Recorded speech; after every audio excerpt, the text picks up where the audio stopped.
영원한 사귐에 날 초대하시네. 주님을 누리며 사는 것, 날 지으신 대로, 날 부르신 대로 주님과 함께 걷는 삶, 이것이 영원한 삶, 이것이 영원한 삶. 참 하나님과 그 아들 아는 삶, 이것이 영원한 삶, 이것이 영원한 삶. 내가 주 안에, 주는 내 안에 늘 거하는 삶.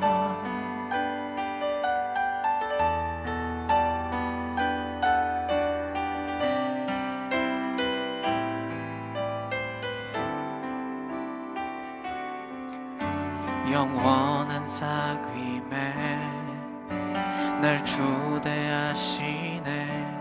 주님을 누리며 사는 것, 날 지으신 대로, 날 부르신 대로 주님과 함께 걷는 삶, 이것이 영원한 삶, 이것이 영원한 삶. 참 하나님과 그 아들 아는 삶, 이것이 영원한 삶, 이것이 영원한 삶. 내가 주 안에, 주는 내 안에 늘 거하는 삶. 우리 처음부터 이 고백 한 번 더 드리고 싶습니다. 영원한 사귐에, 영원한 사귐에 날 초대하시네. 그 주님을 누리며 사는 것, 날 지으신 대로, 지으신 대로, 날 부르신 대로 주님과 함께 걷는 삶, 이것이 영원한 삶, 이것이 영원한 삶. 참 하나님과 그 아들 아는 삶, 이것이 영원한 삶, 이것이 영원한 삶. 내가 주 안에, 주는 내 안에, 이것이 영원한 삶, 이것이 영원한 삶. 참 하나님과 그 아들 아는 삶, 이것이 영원한 삶, 이것이 영원한 삶. 내가 주 안에, 주는 내 안에, 이것이 영원한 삶, 이것이 영원한 삶. 참 하나님과 그 아들 아는 삶, 이것이 영원한 삶, 이것이 영원한 삶. 내가 주 안에, 주는 내 안에. 우리 한 번 더 믿음으로 선포합시다. 이것이 영원한 삶, 이것이 영원한 삶. 그 참 하나님과 그 아들 예수 그리스도를 아는 그 유일한 삶, 그것이 바로 영원한 삶입니다. 이것이 영원한 삶, 이것이 영원한 삶. 내가 주 안에, 주는 내 안에 늘 거하는 삶. 내 영혼이 확정되고 확정되어 싸우니 믿음에 눈 들어 주를 바라봅니다. 내 영혼이 확정되고 확정되어 싸우니 믿음에 눈 들어 주를 바라보. 우리 한 번 더. 내 영혼이 확정되고 내 영혼이 확정되고 확정되어 싸우니 믿음에 눈 들어 주를 바라봅니다. 내 영혼이 확정되고 확정되어 싸우니 믿음에 눈 들어 주를 바라봅니다. 내 영혼이 확정되고 확정되어 싸우니 믿음에 눈 들어 주를 바라봅니다. 내 영혼이 확정되고 확정되어 싸우니 믿음에 눈 들어 주를 바라. 우리 한 번 더 우리의 믿음의 고백으로 선포합시다. 내 영혼이 확정되고 확정되어 싸우니 우리의 믿음의 눈을 들어 주를 바라봅니다. 내 영혼이 확정되고 확정되어 싸우니 믿음에 눈 들어 주를 바라봅니다. 내 영혼이 확정되고 확정되어 싸우니 믿음에 눈 들어 주를 바라봅니다. 내 영혼이 확정되고 확정되어 싸우니 믿음에 눈 들어 주를 바라봅니다. 내 영혼이 확정되고 확정되어 싸우니 믿음에 눈 들어 주를 바라봅니다. 내 영혼이 확정되고 확정되어 싸우니 믿음에 눈 들어 주를 바라보. 다시 한번. 주 예수 그리스도 안에서 우리의 영혼이 내 영혼이 확정되고 확정되어 싸우니 믿음에 눈 들어 주를 바라봅니다. 내 영혼이 확정되고 확정되어 싸우니 믿음에 눈 들어 주를 바라봅니다.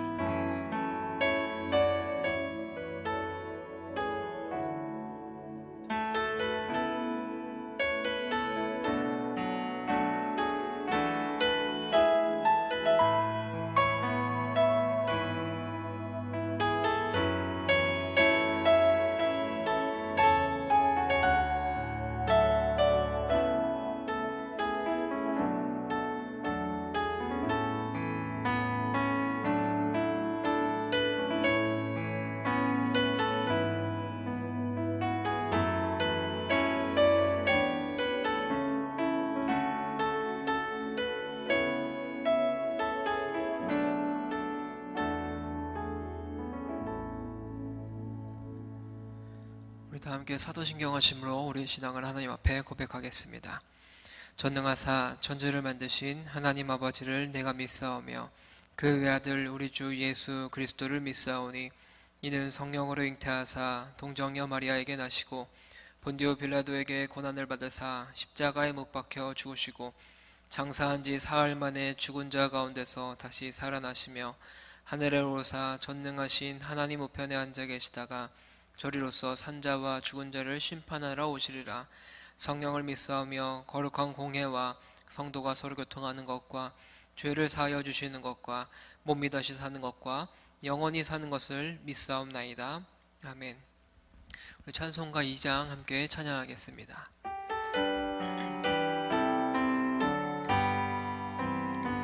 찬양 성부 성자 성령 성삼위일체께 영원 무궁하기까지 영광을 돌리세 영광을 돌리세 아멘. 기도하겠습니다. 사랑하는 하나님 아버지, 너무나 감사드립니다. 오늘도 주님 앞에 나와 하나님을 예배하고 하나님을 찬양하게 하여 주셔서 너무나 감사드립니다. 하나님, 코로나로 인해 모여서 함께 예배드리지 못하고 각자 있는 그 자리 가운데서 하나님을 예배하고 주님 앞에 우리의 마음을 아뢰며 나아갑니다. 주님, 각자 있는 그 곳마다 하나님의 은혜가 흘러가게 하시고 하나님 한 분만이 우리의 삶의 주인 되어 주신다라는 고백이 우리의 입술의 고백이 될 수 있도록 하나님께서 인도하여 주시옵소서. 주님, 예배를 시작하는 시간입니다. 마치는 시간까지 함께 하실 주님을 기대하오며 사랑이 많으신 예수님의 이름으로 기도드립니다. 아멘. 오늘 함께 보실 하나님 말씀은 마가복음 9장 2절부터 13절까지 말씀입니다. 마가복음 9장 2절부터 13절까지의 말씀을 제가 봉독하겠습니다.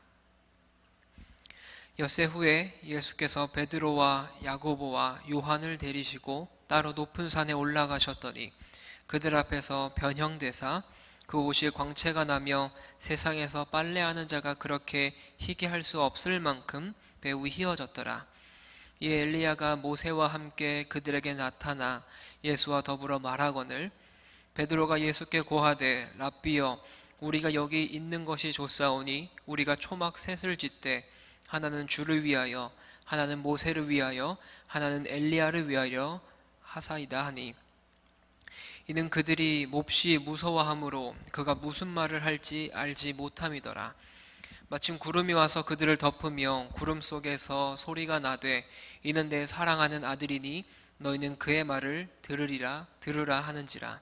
문득 둘러보니 아무도 보이지 아니하고 오직 예수와 자기들 뿐이었더라.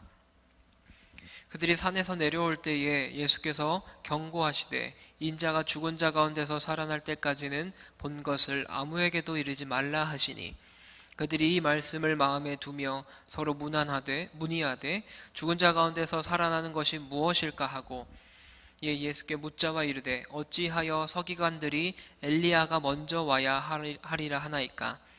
이르시되 엘리야가 과연 먼저 와서 모든 것을 회복하거니와 어찌 인자에 대하여 기록하기를 많은 고난을 받고 멸시를 당하리라 하였느냐? 그러나 내가 너희에게 이르노니 엘리야가 왔으되 기록된 바와 같이 사람들이 함부로 대우하였느니라 하시니라. 아멘. 오늘 본문 말씀을 가지고 그의 말을 들으라 라는 제목으로 함께 말씀을 나누기 원합니다. 마가가 기록하고 있는 이 마가복음은 예수님에 대한 이야기가 계속적으로 진행이 되어 오다가 빌립보 가이사랴라는 그 곳에서 중요한 국면에 이르게 됩니다. 빌립보 가이사랴 사건 전까지 마가는 예수님께서 갈릴리와 데가볼리에서 가르치시고 치유하시고 교제하는 모습을 보여줬습니다. 예수님께서 빌립보 가이사랴로 가는 도중에 8장 29절에서 너희는 나를 누구라고 하느냐라고 물으신 것은 사실상 이 마가복음 전반적으로 살펴봤을 때 후반부를 가리키고 있고 후반부를 가는 방향 설정을 하고 있는 그런 물음입니다. 그래서 베드로가 이렇게 고백했죠. 주는 그리스도십니다. 이 고백은 우리가 본 것 같이 명목면에서는 옳지만 내용면에서는 그렇지 않았습니다. 예수님께서 당시 유대인들이 생각했던 승리를 가져올 메시아로서 자기 자신을 이야기하는 것이 아니라 인자가 이제 고난을 받아서 죽게 될 것이고 부활하게 될 것이다 라는 것을 예수님께서 말씀하셨죠. 이런 이야기가 전개된 후에 오늘의 본문이 기록이 되고 있습니다. 오늘 본문 이야기는 두 가지가 함께 합쳐져 있는 이야기죠. 첫 번째는 예수님께서 모습이 변화된 사건을 기록하고 있고요. 두 번째 이야기는 엘리야에 관한 교훈, 이렇게 두 가지의 이야기를 오늘 함께 살펴보기 원합니다. 우리가 지난주에 살펴봤었던 바로 앞구절인 9장 1절에서는 이렇게 기록하고 있습니다. 또 그들에게 이르시되 내가 진실로 너에게 이르노니 여기 서 있는 사람 중에는 죽기 전에 하나님의 나라가 권능으로 임하는 것을 볼 자들도 있느니라 하시니라. 9장 1절은 여기 서 있는 자들 중에 어떤 이들은 죽기 전에 높은 산에서 예수님의 모습이 변화되는 놀라운 광경을 보게 될 것이다 라고 말씀을 하셨습니다. 예수님께서는 독특하게 몇 가지의 방법으로 자신들의 제자들에게만 자신의 권능과 신성을 보여주신 경험이 몇 번 있습니다. 우리가 잘 기억하는 것 중 하나는 예수님께서 물이 차오르는 배 위에서 바람과 파도에게 명령해서 그들이 잠잠하게 된 것, 그 후에 제자들은 예수님께서 물 위를 걷는 모습을 보기까지 했습니다. 오늘 본문에서 예수님께서는 제자들 가운데 3명을 외딴 곳으로 데리고 가십니다. 데리고 가셔서 그들에게 인간적인 한계가 사라진 자신의 모습을 보여주고 있어요. 오늘 보게 될 예수님의 모습의 변화 이야기는 마가복음에서 거의 중앙에 해당하는 지점입니다. 무지와 오해가 반복되어 왔던 이 제자들은 이제까지 이해되지 않았던 예수님의 참 본성을 알아가게 되는 귀한 시간을 갖게 되죠. 오늘 본문 9장 2절은 이렇게 기록하고 있습니다. 엿새 후에 예수께서 베드로와 야고보와 요한을 데리시고 따로 높은 산에 올라가셨더니 그들 앞에서 변형되사. 오늘 9장 2절 이하부터의 내용을 변화산 사건 이야기라고 많이들 부릅니다. 오늘 본문은 구체적인 시간적인 정보를 제공하고 있죠. 그러면서 이야기를 시작합니다. 지금까지 마가의 시간적인 배경과 관련해서는 다소 애매한 경우가 참 많았습니다. 하지만 예수님께서 이제 고난당하실 일에 대해서 기록할 때부터는 이제 숫자가 조금 더 명확하게 정확하게 기록이 되어지고 있어요. 엿새 후에 예수님께서는 베드로와 야고보와 요한이라고 하는 이 3명의 제자를 데리고 산으로 올라가셨습니다. 이들이 올라간 산을 우리가 흔히 변화산이라고 이야기합니다. 그런데 그때 일어난 사건이 예수님의 모습이 변화된 사건이어서 이 산을 변화산이라고 이야기하고 있습니다. 그런데 이 산이 어디인지는 위치적으로는 정확하게 알 수가 없습니다. 앞서 9장 1절에서 말씀하셨던 여기 서 있는 사람들 중 어떤 이들은 오늘 본문에 나와 있는 3명의 제자들이겠죠. 하나님의 나라의 도래는 부활이고 예수님의 모습이 변화되는 사건이라고 이야기하시는데, 이 사건은 예수님께서 앞으로 다가올 이 부활에 대한 예시의 모습입니다. 변화산 현장에 참여한 3명의 제자들은 부활로서 하나님 나라의 도래를 미리 경험하게 되죠. 미리 맛보게 됩니다. 그 예수님의 모습이 어땠습니까? 옷이 광채가 나고 세상에서 빨래하는 자가 그렇게 희게 할 수 없을 정도로 매우 희어졌다라고 기록을 하고 있습니다. 예수님의 이런 변화된 모습 중에서 옷의 모습을 굉장히 구체적으로 묘사하고 있습니다. 그 이유는 고대 사회에서 옷이라고 하는 이것이 사람의 신분, 성 혹은 인종을 드러내는 외적인 수단이었기 때문에 그렇습니다. 땅 위에서 빨래하는 사람이 만들 수 없을 정도로 하얗게 된 예수님의 모습을 3명의 제자들이 목격을 하게 되죠. 구약 성경에서 산이라고 하는 이 지역은 하나님께서 사람들에게 자기 자신을 드러내시거나 당신의 뜻을 알려주기 위해서 사용되었던 장소가 산이라는 어떤 지명입니다. 예수님께서는 산으로 올라가셔서 만나신 인물들이 있어요. 오늘 본문 4절 말씀은 이렇게 기록하고 있습니다. 이에 엘리야가 모세와 함께 그들에게 나타나 예수와 더불어 말하거늘. 9장 4절에서는 엘리야와 모세라고 하는 인물이 등장합니다. 모세라고 하는 사람은 시내산에서 자신에게 나타나신 여호와 하나님을 만난 인물입니다. 엘리야 역시 시내산의 또 다른 이름으로 불리어지는 호렙산에서 하나님을 만나게 되었죠. 모세라고 하는 사람은 율법과 율법 시대를 대표하는 인물이었고, 유대 전통에서 엘리야라고 하는 사람은 선지자를 대표하는 사람이었습니다. 이 두 인물을 예수님께서 만나셨다라는 의미가 어떤 의미일까요? 이 두 인물의 공통점은 구약과 율법 시대라는 것이에요. 구약과 율법을 대표적으로 상징하는 두 인물을 예수님께서 만나신 것은 구약의 율법과 예언을 완성하러 오신 분이 바로 예수 그리스도시다라는 것을 알게 하기 위함입니다. 이것을 증거로서 보여주시기 위해서 이 두 명의 인물을 기록을 하고 있습니다. 선지자들이 계속적으로 구약에서 예언했고 앞으로 다가오게 될 메시아가 이런 분이다라고 이야기한 분이 바로 예수 그리스도라는 것을 증명해 보이고 있습니다. 그런데 이러한 모습을 지켜보고만 있었던 제자들의 모습이 조금 흥미롭습니다. 더 이상 휘어질 수 없을 만큼 희고 광채가 나는 옷을 입으신 예수님께서 엘리야와 모세를 만나는 모습을 보고 베드로가 5절 말씀에서 이렇게 기록하고 있습니다. 베드로가 예수께 고하되 랍비여, 우리가 여기 있는 것이 좋사오니 우리가 초막 셋을 짓되 하나는 주를 위하여, 하나는 모세를 위하여, 하나는 엘리야를 위하여 하사이다 하니. 우리가 지난주에 살펴봤었던 본문에서 베드로는 예수님께 뭐라고 고백했습니까? 주는 그리스도십니다 라고 고백했습니다. 그런데 오늘 본문에서 베드로는 예수님을 뭐라고 칭하고 있습니까? 랍비라고 부르고 있어요. 랍비라고 하는 이 문자적인 뜻은 나의 주, 나의 선생님이라는 의미로 주로 지혜와 학식을 갖춘 사람에게 사용되었던 단어였습니다. 지금 베드로가 목격한 장면은 너무나 영광스러운 엄청난 장면입니다. 예수님의 변화된 모습, 영광스러운 변모, 엘리야와 모세의 출현, 그리고 그들이 예수님과 직접 대화하는 모습을 지켜본 사람이 베드로였어요. 이런 모습을 본 베드로는 예수님의 신분에 대한 새로운 깨달음을 얻어야 됐습니다. 예수님이 이런 분이시구나라는 것을 새롭게 깨달아 알았어야 됐습니다. 그런데 너무나 안타깝죠. 이러한 모습을 보았더라면, 이러한 모습을 본 베드로가 제정신이었다면 예수님께 랍비라고 부르는 것이 아니라 하나님 혹은 메시아, 그리스도라고 부를 수밖에 없었을 텐데 그렇지 못한 상황입니다. 눈이 있어도 보지 못한다라고 말씀하신 예수님의 책망 이후에도 어떠한 변화가 없는 베드로의 모습, 베드로의 바뀌지 않는 모습, 이것을 보여주는 너무나 안타까운 모습이죠.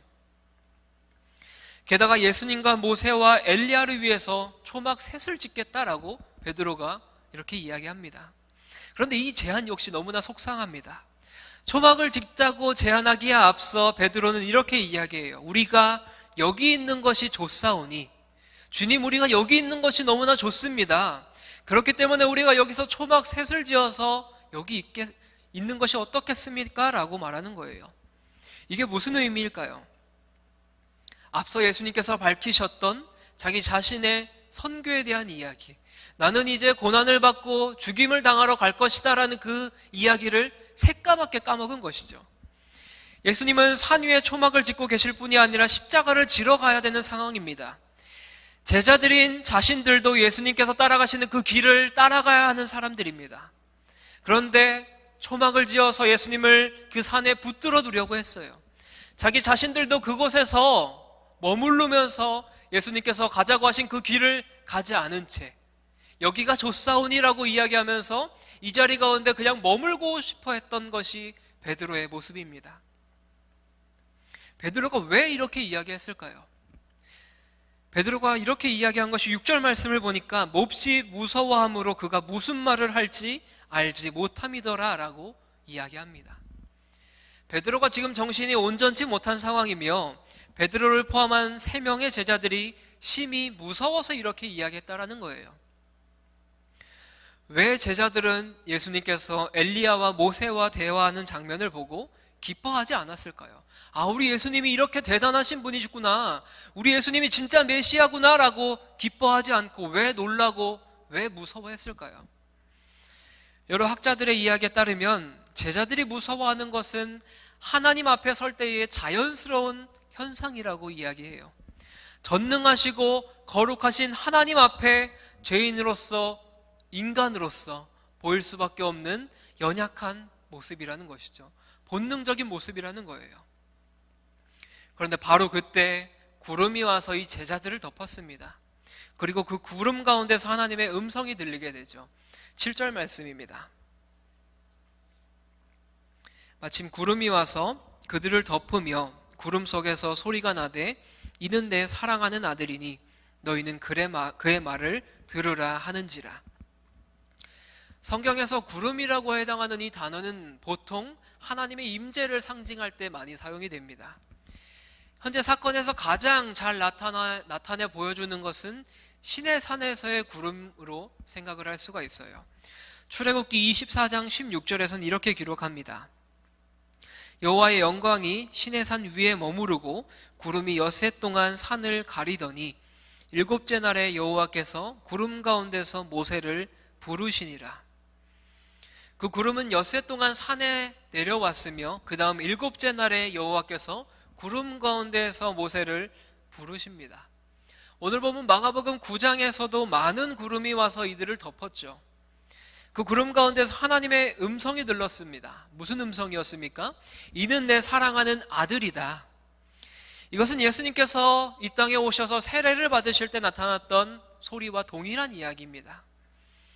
구름 가운데서 나온 소리는 먼저 예수님께서 누구인지에 대해서, 그리스도의 신분에 대해서 이야기하고 있습니다. 이는 내 사랑하는 아들이다. 그 후에 기록된 것이 무엇입니까? 너희는 이 아들의 말을 들으라. 무엇을 들으라고 이야기하는 것일까요? 인자가 많은 고난을 받고 배척을 받아서 죽임을 당할 것, 또한 누구든지 나를 따라오려면 자기를 부인하고 자기 십자가를 지고 나를 따르라고 말씀하신 그 예수님의 이야기를 들으라는 겁니다. 예수님의 충격적인 선언과 요구로 인해서 낙심했고 낙담해왔던 제자들에게 예수님께서, 하나님께서는 예수님을 통해서 당신의 아들이 누구이다, 당신의 아들이 지금 너네 눈앞에 있는 예수 그리스도다라는 것을 몸소 말씀해주고 있습니다. 이미 예수님께서는 이 땅에 오셔서 세례를 받으실 때 하나님은 당신의 아들로 예수님을 선언하셨죠. 하지만 그곳에서는 아들이신 예수님께서 직접 선언했습니다. 하지만 오늘 본문은 이 사실을 하나님께서 직접 제자들에게 선언하고 있다는 겁니다.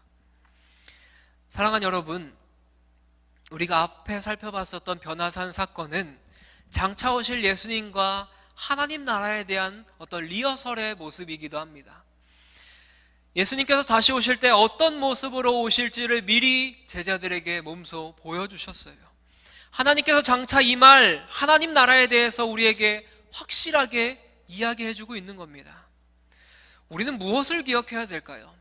전반부의 이야기를 통해서 우리가 알 수 있는 것은 하나님께서 구름 가운데 나타나셔서 말씀하셨던 그 내용입니다. 이는 내 사랑하는 아들이다. 너희는 그의 말을 들으라. 예수님의 사역을 볼 때 그분은 하나님의 아들임이 너무나 확실했습니다.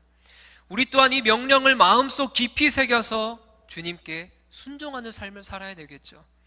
우리가 진심으로 예수님을 그리스도라고 생각한다면, 하나님의 아들로 생각한다면, 하나님 나라의 왕으로 생각한다면 우리는 그분의 말씀을 선택적으로만 순종해서는 안 됩니다. 예수님께서 이야기하셨던 누구든지 나를 따라오려면 자기를 부인해야 되고 자기 십자가를 지고 나를 따라야 된다라고 말씀하신 이 말씀을 우리가 순종함으로 나아가야 된다는 거예요. 너희는 그 말을 들으라고 말씀하신 그 하나님의 명령에 순종하는 저와 여러분 되시길 주님의 이름으로 간절히 축원합니다. 제자들은 그들이 본 예수님의 변화된 이 모습을 통해서 예수님께서 제자들에게 또 이렇게 명령하셨습니다. 오늘 본문 9절에서는 이렇게 기록하죠.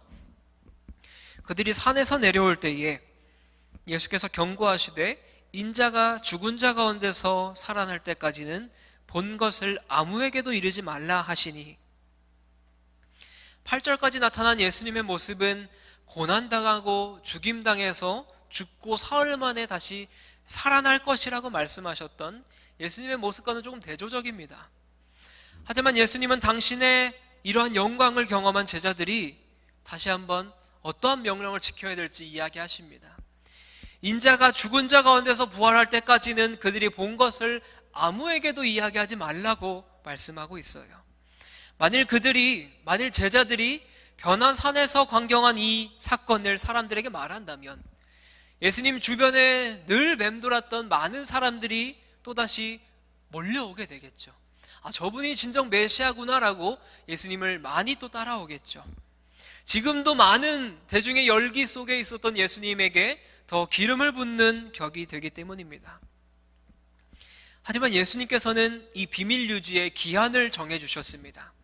그 기한은 부활할 때까지로 한정하셨습니다. 이 이유가 너무나 명백합니다. 부활의 빛 아래에서만 이 말씀이 제대로 이해되기 때문입니다. 부활 이유는 예수님께서 말씀하신 그리스도의 고난과 죽음이 실현된 이후이기 때문이에요. 예수 그리스도를 더 이상 민족적으로 혹은 정치적인 측면에서 해석하려고 하는 어떤 대중적인 위험이 더 이상 존재하지 않기 때문입니다. 이런 예수님의 명령에 제자들의 반응은 한편으로는 이해하지 못함으로, 다른 한편으로는 순종적인 태도로 보여지기도 합니다. 그들은 죽은 자 가운데서 살아난 것이 무슨 뜻인지는 서로에게 물었습니다. 그런데 예수님의 명령은 지켰죠. 제자들이 지킨 것은 예수님의 이런 변화된 모습을 이야기하진 않았습니다. 그 광경을 말하진 않았어요. 하지만 이들이 이해하지 못해서 서로에게 물은 것은 죽은 자들로부터 살아나는 부활에 대해서 물어봤던 것이죠. 그런데 사실 제자들을 포함한 당시의 유대인들은 부활이라고 하는 개념을 알고 있었습니다. 구약의 다니엘서 12장 2절은 이렇게 기록합니다. 땅의 티끌 가운데에서 자는 자 중에서 많은 사람이 깨어나 영생을 받는 자도 있겠고 수치를 당하여서 영원히 부끄러움을 당할 자도 있을 것이며, 또한 가장 영향력 있는 유대 바리새인들이 믿고 가르쳤던 내용 중에서 사도행전 23장 8절은 이렇게 기록합니다. 이는 사두개인은 부활도 없고 천사도 없고 영도 없다 하고 바리새인은 다 있다 함이라. 이 당시의 사람들은 부활이라고 하는 개념을 알고 있었습니다. 그런데 이들에게 부활은 마지막 날에 모든 사람들이 일시적으로 다 일어나는 일반적인 부활을 알고 있었던 것이죠. 이 부활이 메시아에게, 예수님에게 적용된다라는 사실은 믿지 못했습니다. 메시아의 죽음을 받아들일 수조차 없었고 메시아의 이 부활조차 이해할 수 없었던 것이 당시 사람들이 가지고 있었던 어떤 시대적인 배경입니다. 그래서 제자들이 서로에게 물은 것이죠. 부활이라고 하는 것이 있는데 이 예수님께서 말씀하신 부활이 어떤 것일까라고 서로 토의하고 서로 물어보려고 질문을 하고 있어요. 예수님의 이런 부활 언급으로 당혹해진 제자들이 예수님께 이렇게 질문을 합니다. 11절의 말씀입니다. 예수께 묻자와 이르되 어찌하여 서기관들이 엘리야가 먼저 와야 하리이까 하나이까. 이들의 생각에는 메시아가 오기 전에 엘리야라고 하는 사람이 먼저 와서 유대인들을 회개시키고 그들의 왕이신 메시아를 맞을 준비를 하게 될 것이다 라고 생각을 했습니다. 이것이 유대인들의 어떤 전통적인 믿음이었어요. 유대인들은 그 어떤 위대한 인물이 오더라도 그를 엘리야 이상으로 생각하지 않았습니다. 즉 메시아로 볼 수 없었던 것이죠. 유대인들은 메시아를 너무나 고대하고 기다리고 있었습니다. 그런데 궁극적으로 자기 자신들이 바래왔던 그 메시아만을 기다렸습니다. 어떤 사람이 와도 엘리야를 뛰어넘을 수는 없다라고 생각을 했던 것이죠. 이런 제자들의 질문에 예수님께서는 이렇게 대답하십니다. 12절과 13절 말씀입니다. 이르시되 엘리야가 과연 먼저 와서 모든 것을 회복하거니와 어찌 인자에 대하여 기록하기를 많은 고난을 받고 멸시를 당하리라 하였느냐. 그러나 내가 너희에게 이르노니 엘리야가 왔을 때 기록된 바와 같이 사람들이 함부로 대우하였느니라 하시니라. 예수님께서는 먼저 서기관들이 이야기한 말이 옳다라고 이야기하세요. 종말에 앞서서 엘리야가 와야 된다라는 사실을 부인하지 않으십니다. 엘리야가 과연 먼저 와서 이 모든 것을 회복할 것이다. 제자들의 소망은 궁극적으로 옳다라고 말씀하고 있습니다. 그런데 예수님은 엘리야가 먼저 올 것과 동시에 인자가 고난을 받고 멸시받을 것까지도 기정사실화하셨습니다. 그렇다면 인자가 영광을 받는 것과 종말 직전에 있을 엘리야의 회복, 이것이 무슨 상관이 있을까요? 13절에서 예수님께서 답변해 주셨죠. 예수님께서는 이미 엘리야라고 하는 사람이 왔다. 그런데 사람들이 그를 함부로 대했다라고 기록합니다. 이것은 누구를 이야기하는 걸까요? 이것은 세례 요한을 이야기하는 겁니다. 세례 요한은 낙타 털옷을 입고 가죽띠를 띠고 사역을 했습니다. 자기 자신이 엘리야임을 충분히 드러내면서 사역을 했어요. 그럼에도 불구하고 엘리야가 누구인지를 모르고 있으니 제자들을 포함한 유다인들이 얼마나 어리석은 상황이었겠습니까? 얼마나 어리석고 눈이 멀어 있는 상황이었겠습니까? 종말이 오기 직전에 오기로 되어 있었던 엘리야가 실제로 왔으나 놀랍게도 그들은 그 엘리야라고 하는 세례 요한을 너무나 멸시했습니다. 그로 인해서 그는 고난을 받고 죽임을 당하게 되죠. 인자가 구약에서 예언된 대로 고난을 당하고 죽임을 당했습니다. 예수님이 밝히시는 것은 종말에 오기로 된 엘리야였던 세례 요한도 이러한 인자의 운명, 인자가 가는 길을 갔다라는 것을 말씀하고 있는 거예요.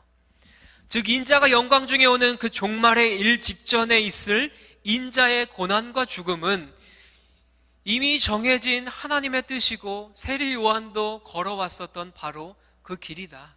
내가 그 인자이기 때문에 나 또한 고난을 받을 것이고 나 또한 죽임을 당할 것이다 라고 말씀하고 있는 겁니다. 예수님도 이미 그리스도가 행할 것으로 예언된 모든 일을 갈릴리 땅에서 이미 행하셨습니다. 하지만 사람들은 예수님을 그리스도로 여기지 않았습니다. 예수님은 이미 엘리야가 왔으나 사람들이 그를 함부로 대하고 멸시했다라고 말씀하시며 자기 자신도 세례 요한처럼 처형당하실 것을 알고 있었습니다. 그런데 예수님은 이처럼 제자들을 포함한 많은 사람들이 어리석음과 무지 앞에서 그 영광을 숨기시면서 스스로 묵묵하게 자기 자신이 가야 될 길을 계속적으로 걸어가셨던 것이죠. 그렇게 하신 이유가 무엇입니까? 어리석고 완악한 백성들을 구원하기 위함이었습니다. 바로 우리 한 사람 한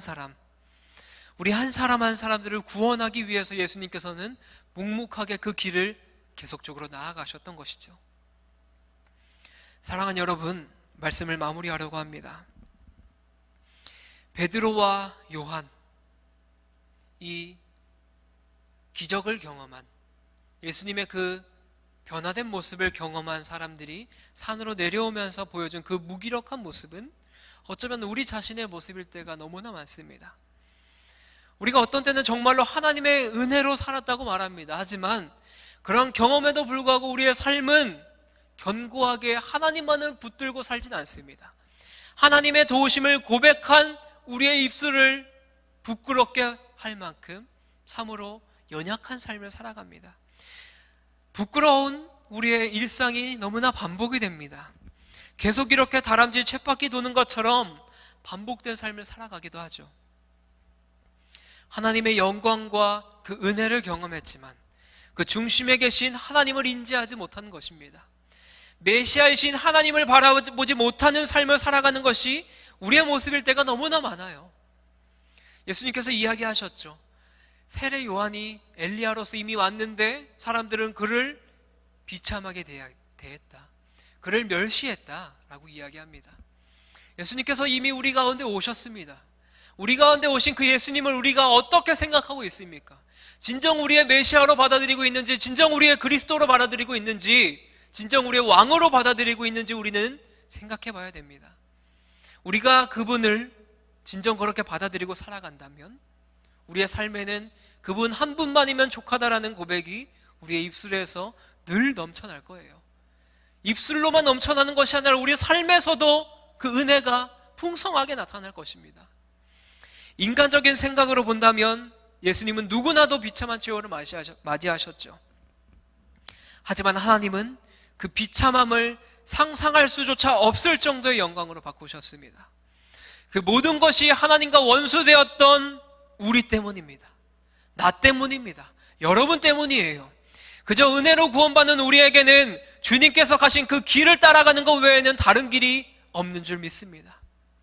그 영광의 주님만을 기쁨으로 따라가기로 다짐하는 저와 여러분 되시길 주님의 이름으로 간절히 축원합니다. 우리 시간 함께 찬양하고 기도하기 원합니다. 함께 찬양할 때는 예수 아름다우신 이라는 찬양 함께 하기 원해요. 오늘 마가복음 이 이야기를 통하여서 우리는 어떤 이야기를 살펴봤습니까?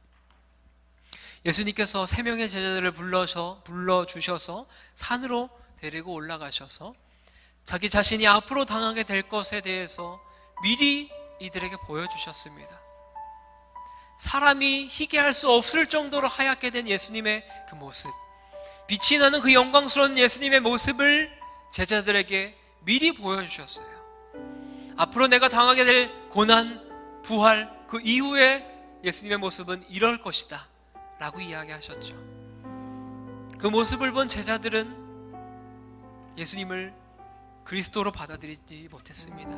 메시아로 받아들이지 못했고 무서워 떨었습니다. 두려워 떨었어요. 그리고 내려와서는 부활에 대해서 계속적으로 이야기해요.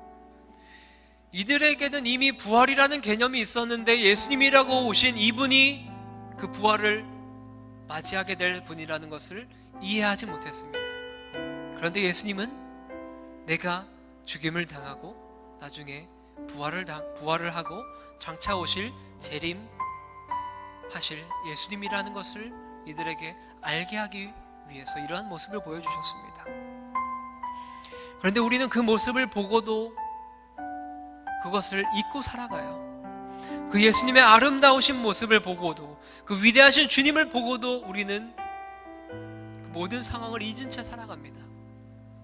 우리 이 시간 함께 찬양하며 나아갈 때에 우리 가운데 다가오신 그 예수님이 어떠한 분인지, 우리를 위해 십자가 달려 돌아가신 그 예수님이 어떠한 분인지를 생각하면서 이 가사를 조금 묵상하는 마음으로 함께 찬양하기 원합니다.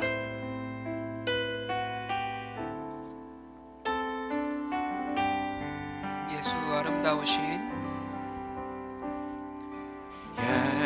예수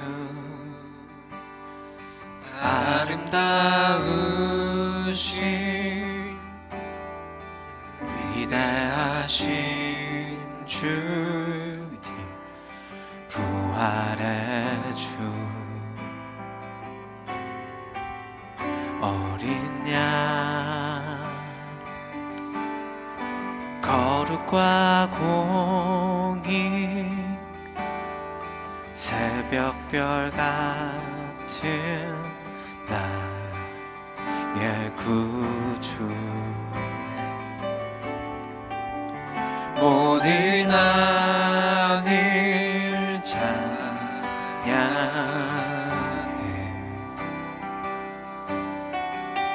모든 만물이 주 경배해 아름답고 놀라우신 모든 이름보다 높은 이름 아름답고 놀라우신 주의 이름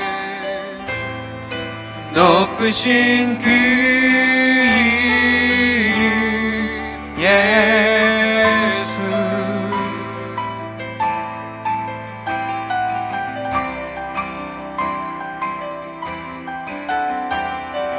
예수 아름다우신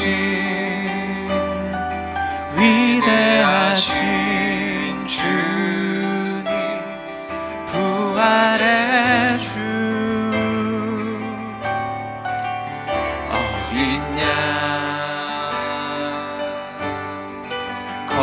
빛과 공의 새벽별 같은 나의 구주 모든 하늘 찬양해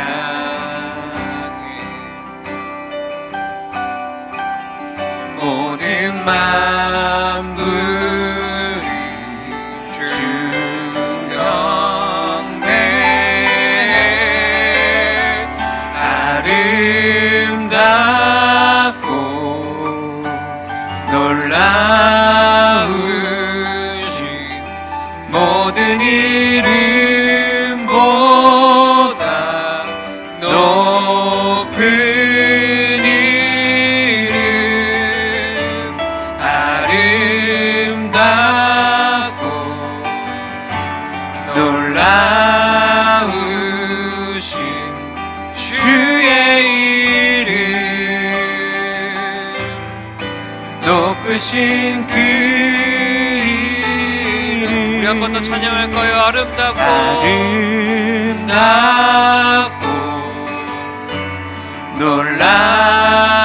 놀라우신 모든 이름보다 높은 이름 아름답고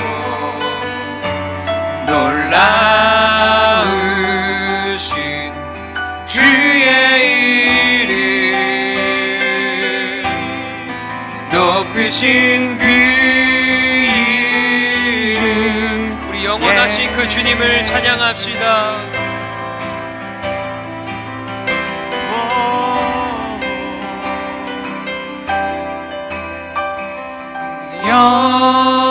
영원히 주 찬양 주 사랑해요 주 사랑해요 영원히 영원히 주 찬양 주 사랑해요 주 사랑해요 영원히 영원히 주 찬양 주 사랑해요 주 사랑해요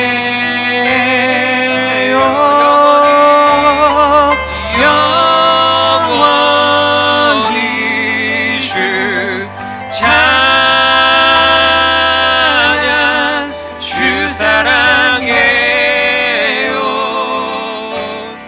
주 사랑해요 우리 아름다우신 그 주님을 찬양합시다.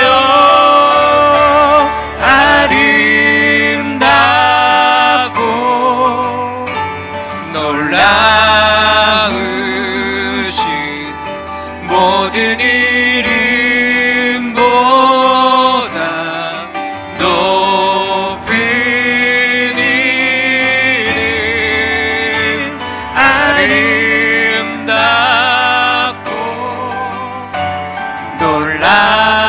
놀라우신 주의 이름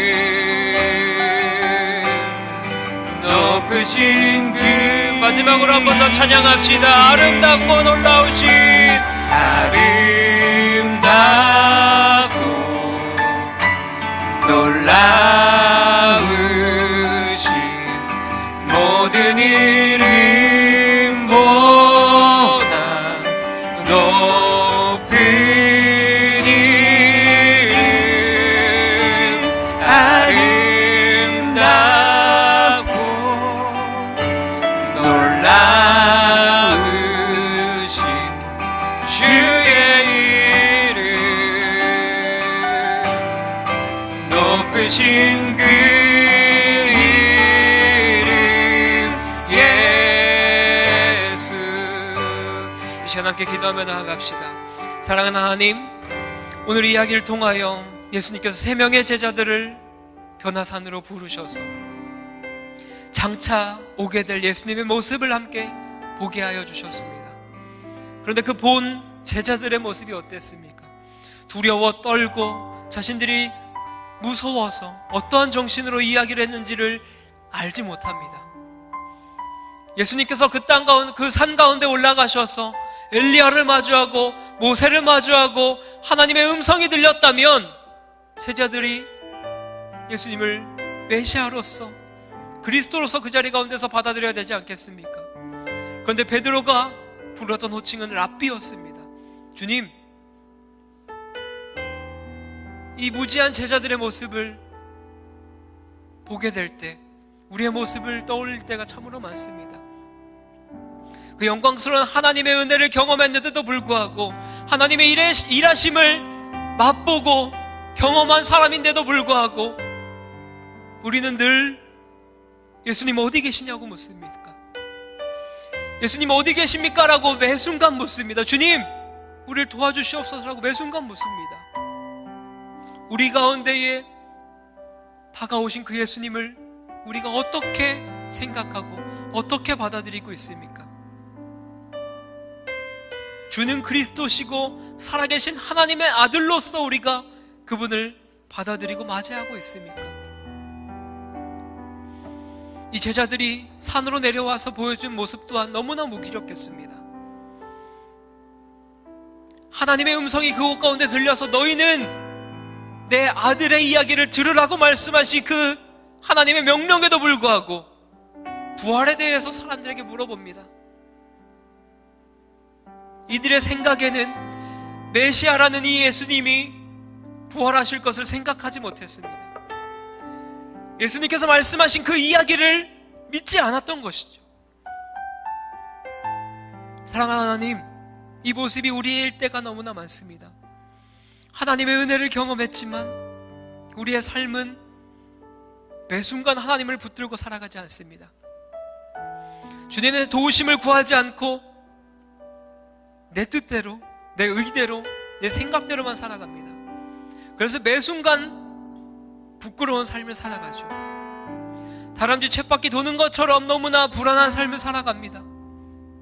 하나님, 이 시간 우리가 주님 앞에 아뢰며 나아가는 것은 그 영광스러운 하나님 한 분만을 바라보게 하여 주시옵소서. 그 은혜를 경험하게 하신 그 하나님 한 분만을 의지하게 하여 주시옵소서. 그 하나님이 우리를 위해서 이 땅 가운데 예수 그리스도를 보내셔서 원수된 우리를 위해서 십자가 달려 돌아가게 하신 그 하나님을 의지하며 살아갈 수 있도록 하나님 인도하여 주시옵소서. 그저 은혜로 구원받은 우리들의 인생이 주님 따라가신 그 길을 따라가게 하시고 다른 어떠한 길을 바라보지 않게 하시며 하나님 한 분만을 의지하며 살아갈 수 있도록 주님 우리의 삶을 붙들어 주시고 인도하여 주시옵소서. 우리 주님 한번 부르짖고 함께 기도하도록 하겠습니다. 주여,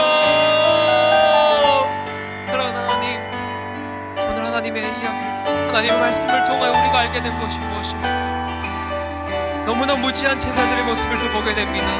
예수님께서 제자들을 부르셔서 변화산으로 올라가셔서 그 보여주신 영광스러운 모습, 변화된 예수님의 모습을 통하여 우리가 알 수 있는 것은 무엇이었습니까? 예수님이 진정한 그리스도시고 예수님이 메시아셔서 이 땅 가운데 오셔서 모든 것을 통치하실 만왕의 왕이시라는 것이었습니다. 예수님께서 앞으로 다가오게 될 그 사건을 미리 제자들에게 보이신 그 일이었는데도 불구하고 제자들은 예수님의 이야기를 듣지 않았습니다. 예수님을 믿지 않았던 것이죠. 예수님을 그리스도로 메시아로 받아들이지 못했습니다. 주님, 이러한 모습이 우리의 모습일 때가 너무나 많은 것을 보게 됩니다. 하나님을 믿는다고 하고 하나님이 우리의 왕 되신다라고 고백하지만 우리의 삶의 모습에서는 그런 모습이 보이지 않습니다. 또한 이 제자들이 내려와서 보여준 모습, 너무나 무기력한 모습이었죠. 내가 부활할 것이다 라고 말씀하신 그 하나님의 이야기를 믿지 않은 채 서기관들은 부활에 대해서 이렇게 이야기한다라고 예수님께 묻습니다. 그런데 예수님께서는 서기관들의 말도 옳다라고 이야기하십니다.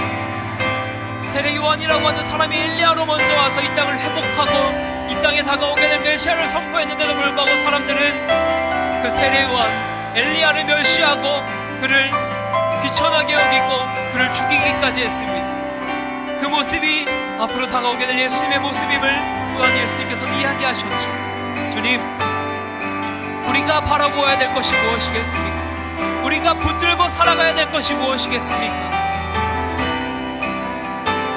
이 땅 가운데 오셔서 비참함의 최후를 맞이한 예수님 한 분만을 붙들고 살아가야 되는 줄 믿습니다. 인간의 입장에서 너무나 비참하지만 하나님께서는 그 비참함을 상상할 수 없을 정도의 영광으로 보여주셨습니다. 그 모든 것이 우리 한 사람 한 사람 때문인 줄 믿습니다. 여기 모인 한 사람 한 사람 때문에 예수님께서는 이 모진 고난과 멸시와 핍박을 당하셨습니다. 주님, 그렇다면 우리는 어떤 삶을 살아가야 되겠습니까? 예수님의 은혜를 경험한 자로서, 예수님을 바라보는 자로서, 예수님의 제자된 삶을 살아가는 자로서 하나님을 의지하게 하여 주시옵소서. 하나님을 바라보게 하여 주시옵소서. 주님 가신 길을 따라가는 사람 되게 하여 주시옵소서. 나를 따라오려거든 나를 부인하고 자기 십자가를 지고 나를 따라오라고 말씀하신 그 하나님의 말씀을 의지하며 나아가는 귀한 주님의 백성들 될 수 있도록 하나님 인도하여 주시옵소서.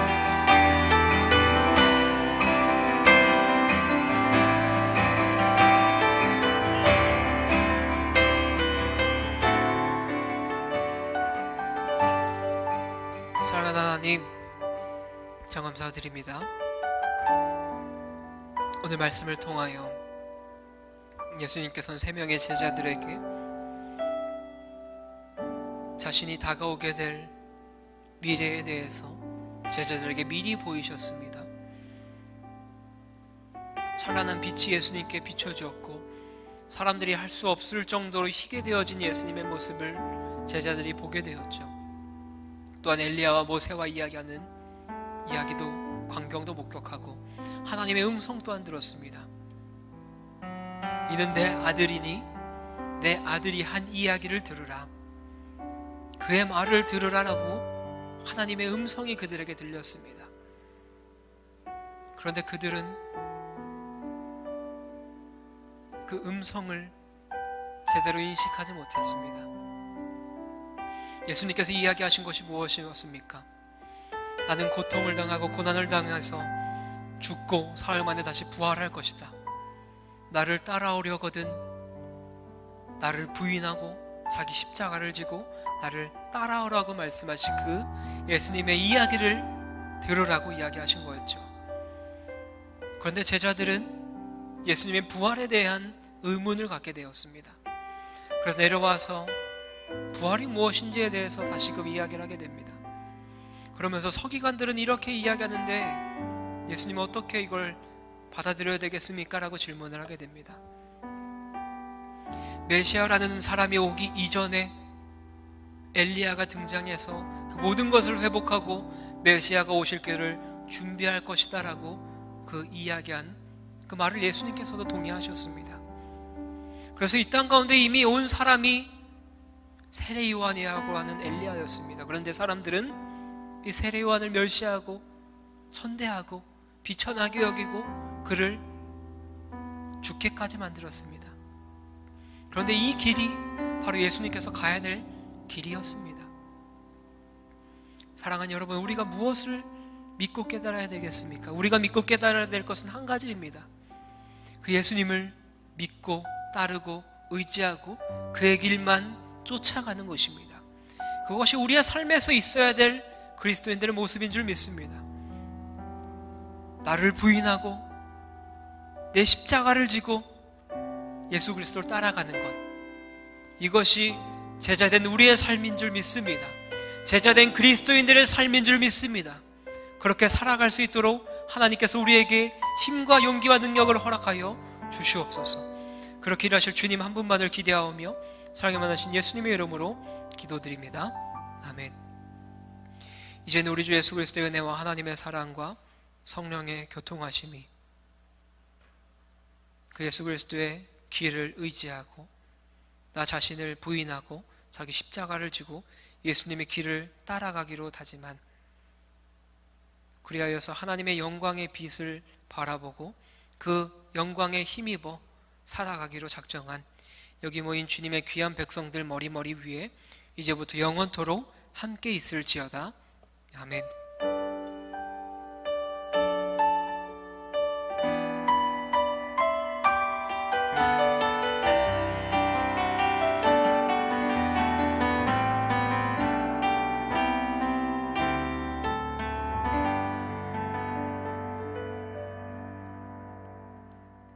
네, 잠시 광고 드리겠습니다. 혹시 지금 유튜브로 이 예배에 참여하고 계신 여러분, 참여하고 계신 분들 혹시 채팅 가능하시면 우리 함께 축복하고 환영하고 싶습니다. 네, 서로 좀 격려해 주시고 인사 나눠주시면 좋겠는데요. 네, 축복합니다. 아무도 안 하세요?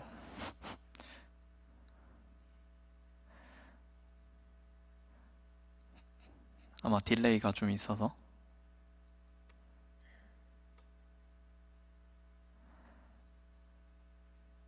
네, 12분 함께하고 계신데 강은정님인 거죠? 네, 환영합니다.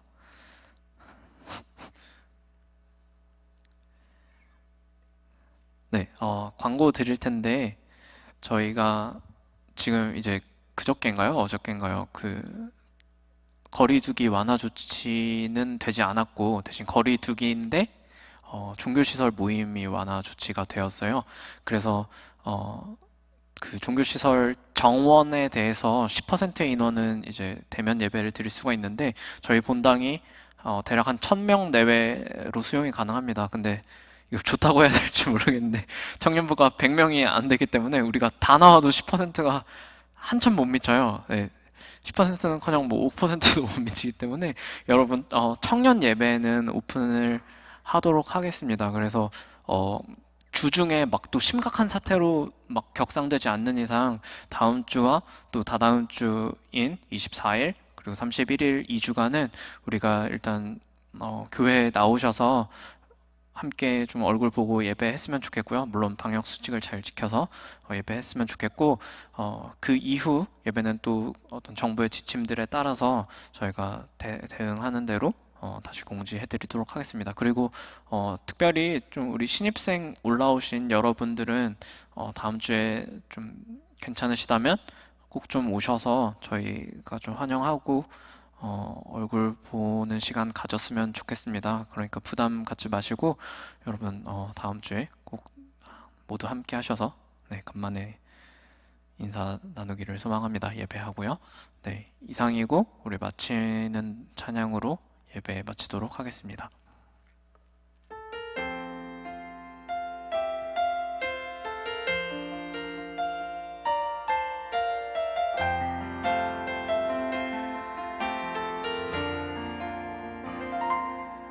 주의 말씀 앞에선 당신은 참된 예배자 그토록 찾으시던 하나님의 기쁨 이 세상을 향한 거룩한 생명빛 되어 이 세상을 위한 구원의 소망 되어 영원한 하나님의 나라 함께 세워가리 주의 부르심 따라 당신의 삶을 드릴 때 세상은 당신 안에서 주의 영광 보리라 이 세상을 이길 주님의 군사 되어 이 세상을 섬길 주님의 손과 발 되어 영원한 하나님의 나라 함께 세워가리 다시 한번 이 세상을